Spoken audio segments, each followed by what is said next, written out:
the origins of the state partnership program were in 1993, and it was an effort for those nations that had made a decision that they wanted to be NATO members. This program was part of that effort to partner nation states like then Czechoslovakia or the Czech Republic with Nebraska and Texas at that time to help move towards NATO membership. You know, my assessment is the quality of the relationship is very, very high, very strong, and it's probably one of the best state partnership program relationships, at least in Central Europe.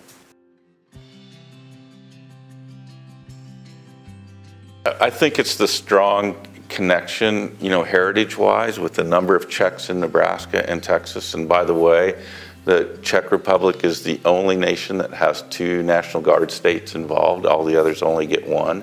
There is a high degree of mutual respect between the Czech Armed Forces and Nebraska National Guard, Texas National Guard. And because of that, it works well. It's not a question of somebody thinking they're better. It's about how can we be better together.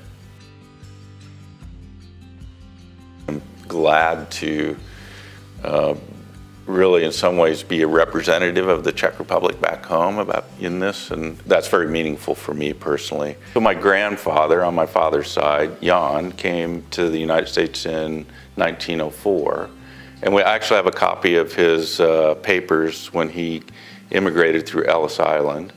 And then, and I'm not really sure how they ended up in Nebraska, other than there are already a large number of Czech immigrants that had chosen to settle in Nebraska.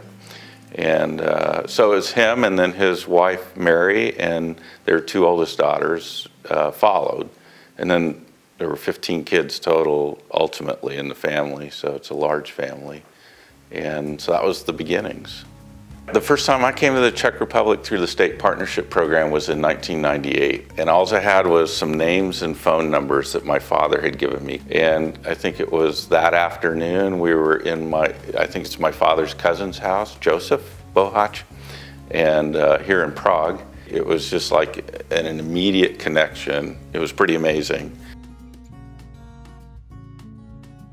There are several of those kinds of festivals in the summer in Nebraska where the Czech culture and heritage is with parades and music and dancing, and maybe a little bit of beer drinking goes on. So at all these festivals, there's Clark's, Nebraska, there's one in Lincoln. There used to be a Sokol Club in Omaha, Nebraska, that's no longer an organized Sokol organization, but it's now a concert venue hall. So there are still, you know, all these reminders of the Czech heritage. When I was growing up, nearly every Sunday was roast duck, dumplings, and sauerkraut. So I've learned to make nedlicky, I think is how you say it, yes? Yeah, so I can make that. I tried to make the American version of the kolač, but it's a little bit of a challenge for me. Jak si máš, you know, to say how are you, na zdraví, and pivo is about the only word I know. Right.